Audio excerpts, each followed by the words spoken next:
I am 41 years old, and my husband is 42 years old. We live with our 5-year-old son in a male 2-bedroom apartment. I also have 2 adult children and a granddaughter who live on their own.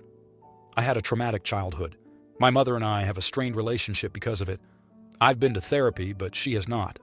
I've learned to forgive, and due to my culture, Indigenous American, I personally cannot just go no contact without severe repercussions from the rest of my family who were supportive and did try to help me.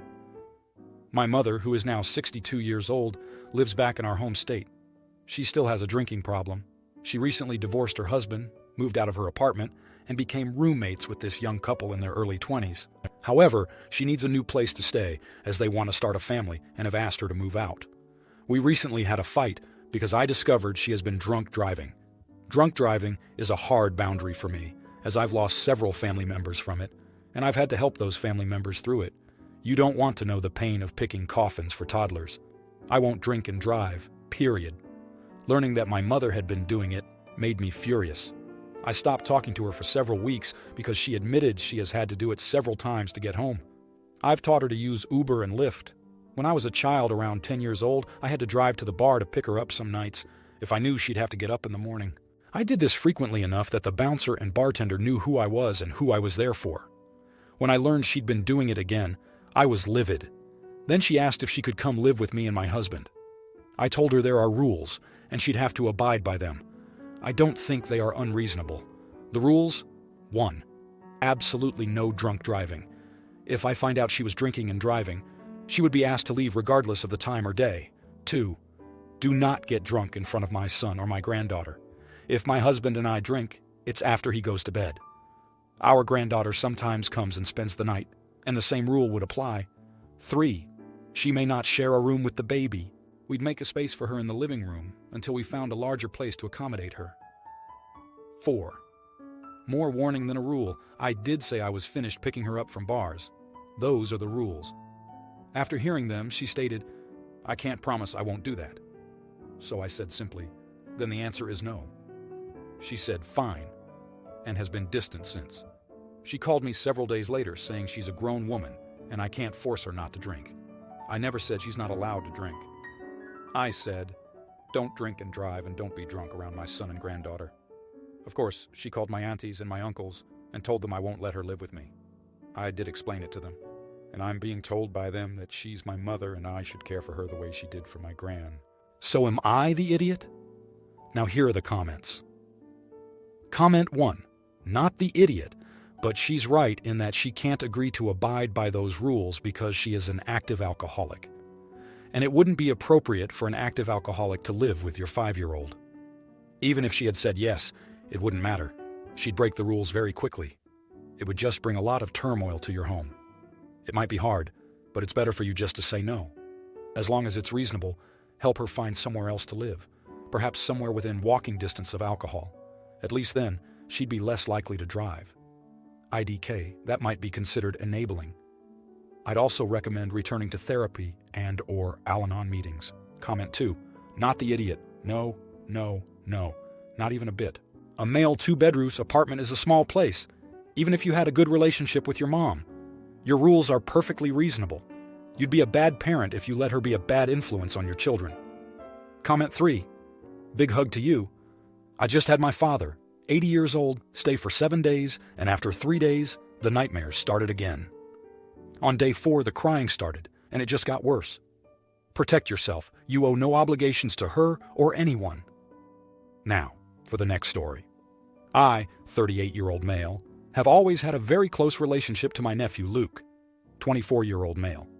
Luke's mother, my sister, died when he was 4. His father, Tommy, does a pretty good job, but is always working, so although Tommy isn't around so much because he's trying to keep the lights on and food in the refrigerator, I've kind of taken up some of the more guidance-related parenting as Luke got older. Luke has been in a relationship with Janelle, 28-year-old female, for about 2 years. Janelle is widowed.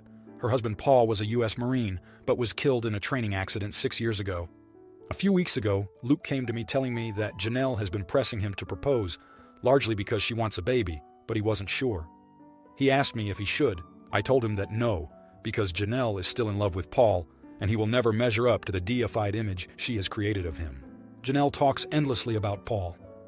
Anytime there was a problem, she'd start by saying, "If Paul were here," and then mention how he'd just squash the problem. That is, he'd know how to fix a seized engine on the side of the road, be able to complete a pass that Tom Brady couldn't, fight off a literal gang, etc. You'd think he were Paul Bunyan or Pecos Bill.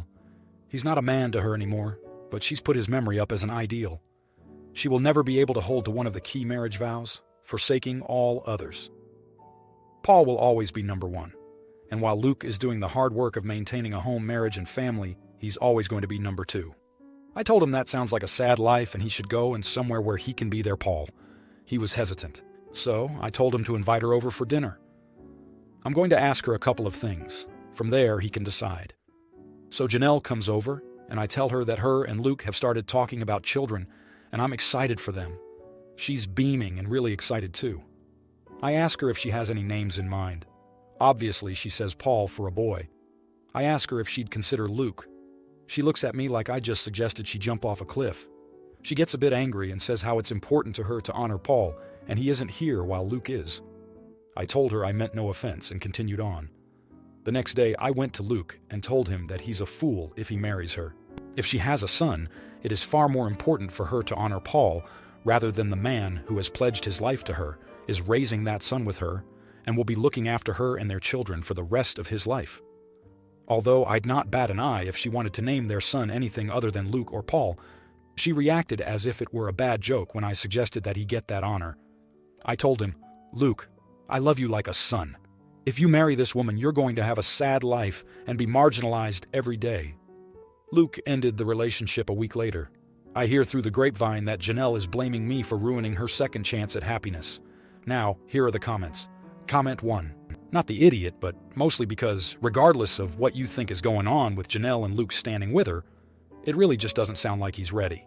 He asked your opinion and he probably got the right advice.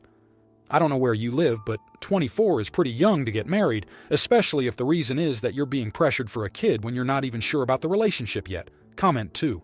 Normally I would say, you're the idiot for getting involved with other people's relationships.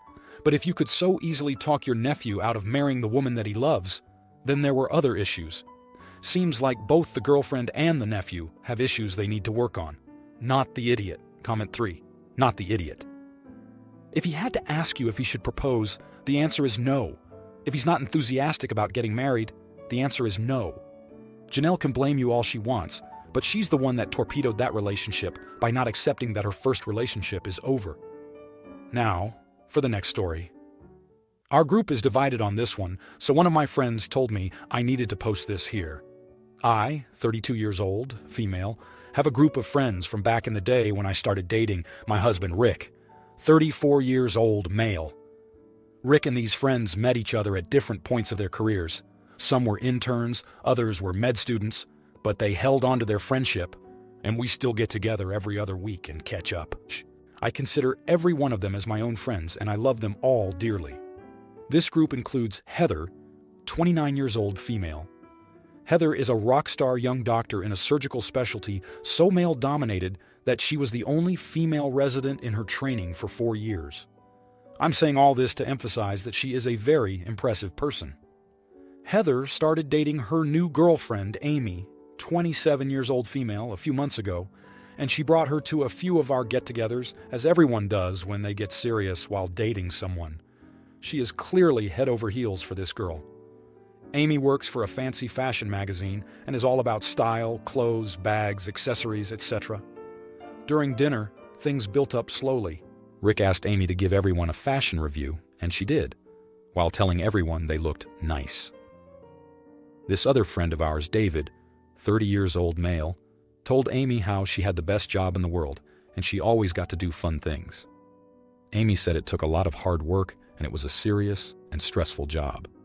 She also said this was the best friend group she'd seen in ages, because no one cared what she wore, and no one was analyzing her style. I found that very insulting. I was like, are you saying we don't have a sense of style? Or maybe we don't have the ability to see if what someone's wearing looks good on them? That we don't care what we wear? I may be an AH here because I said caring so much about one's appearance is extremely toxic. And since she is with Heather, she could learn a thing or two from her. I may be an AH because Heather has a pretty static style. Since I met her years ago, she is either in scrubs or a white blouse and black skirt. There's no other way. And Amy thought this was me attacking Heather's style, but I was actually using her as an example. This upset Amy, and she said maybe we should talk about that trauma patient Heather had the other day, which excited Heather and led her to going on to tell the story. After the dinner, Heather texted me saying I needed to be nicer to Amy because she was serious about her and was upset by my words. I asked the group chat we have, and some guys defended me. Others agreed with Heather. Rick agrees with me. Am I the idiot, AIT? Now, for the next story. My mother-in-law gifted us a rocking chair from the 1910s, which belonged to some distant family members. My mother-in-law knows that it is not our style, and we wanted a more comfortable rocker for the baby's room. Well, that rocking chair has been in my toddler's room for 2 years now and has not been used. It is incredibly uncomfortable and does not provide any support. When I was postpartum and up late at night rocking the baby, my husband also does not like the chair. And now we are converting the room into a toddler room and making it safe since my child will no longer be in the crib. We asked my mother-in-law if she wanted to take it to her house since we have no storage space. We live in a small home with no storage. The options were either she takes it to store at her home or I post it on Buy Nothing. She got really upset and told us it's an heirloom and we need to keep it in our house and use it. Background info. My mother-in-law tends to give us a lot of stuff she finds thrifting, but we are minimalists. We have asked her to stop bringing stuff over because we have no room. She acts very offended when we don't want something. Also, the rocking chair is very wobbly and not sturdy because she gave it to us broken when I was 9 months pregnant and expected us to fix it, but we never got around to it. So, am I the A**** hole? Now, here are the comments. Comment 1. Not the idiot. She's upset that you don't value the same material things she does. Plus, she's basically using you as off-site storage for the junk she finds. You're definitely not alone. This is a common issue when dealing with family antiques. Comment 2. Not the idiot. Give your mother-in-law a little time to get used to it, but tell her that at a specific date, like 2 months away, you are getting rid of the chair. Heirloom or not, it is certainly not a ball and chain that can keep your furnishing choices hostage for the rest of your life, or until you have passed the obligation on to another generation. If she wants to keep it in the family, she has until that date to find it a new home. Comment 3. Not the idiot. You are not obligated to keep the chair. One right way to address this, in my opinion, is 1. Ask her if she wants it back. If not, then 2. See if any other family member wants it. If not, then 3. Sell it. You can either keep the money or give it to your mom. My mother-in-law is the same way, and we can't allow other people to take ownership of our personal space. Now, for the next story. My husband, 47-year-old male, and I, 43-year-old female, are both doctors by profession. He works from 10:30 a.m. to 6 p.m. in the non-emergency clinical branch. I work in the emergency clinical branch and have no fixed schedule. I don't have Sundays off, as I might be called for emergency cases, while he has Sundays free. We have 2 kids, a 13-year-old boy and an 8-year-old boy. My husband loves inviting people for dinners and parties at our home, but I hate all the work that comes with it. My husband only helps in serving cocktails, while I am left in charge of appetizers, main course, dessert, and cleaning up all the expensive crockery in our home after the party. The whole cleaning process is completed at around 4 to 5 a.m. after the party. My husband just goes to bed after the party, leaving me alone to clean up the mess. He wants to invite about 10 couples on Sunday, and I am refusing to host them. Am I the idiot? Now, here are the comments. Comment 1. Not the idiot. Warn him that you are done, and tell him that if he wants a party, it's all on him. Go to bed after the last guest leaves or pick up a shift starting at the end of the party. He will, in all likelihood, leave the mess for you to clean up. Don't clean up and refuse to use the rooms until he is cleaned up. I suspect he will then try weaponizing his incompetence. So dig your heels in.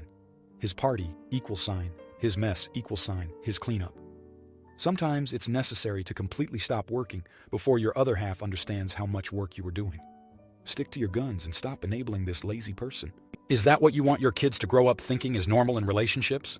It won't do them any favors in the long run. Comment 2. Well, you don't actually have to refuse. Just modify the agreement, OP, and you can have just as good a time as he does. Sure, honey. I'll do the flowers and table setting for you. You're in charge of getting the alcohol and finding a caterer, and they need to do the kitchen cleanup afterwards, and wash my grandma's china by hand. And since you're inviting the guests, I guess you'll be paying the caterer. Not the idiot for putting your foot down before you get sued for medical malpractice due to a mistake you made on a sleep-deprived Sunday case. Go to bed right after the party, just like your husband. Comment 3. Not the idiot, and stop doing this immediately. Of course, your husband loves inviting people. It's pure pleasure for him, and all the work goes to the maid. That's you to avoid confusion. If he wants to party, let him do everything, and don't lift a finger. See how quickly his excitement deflates. If you liked this video, you'll probably like these too. Also, while you're here, please consider subscribing. It's your support that keeps this channel alive and allows me to make better and longer videos. Have a great day.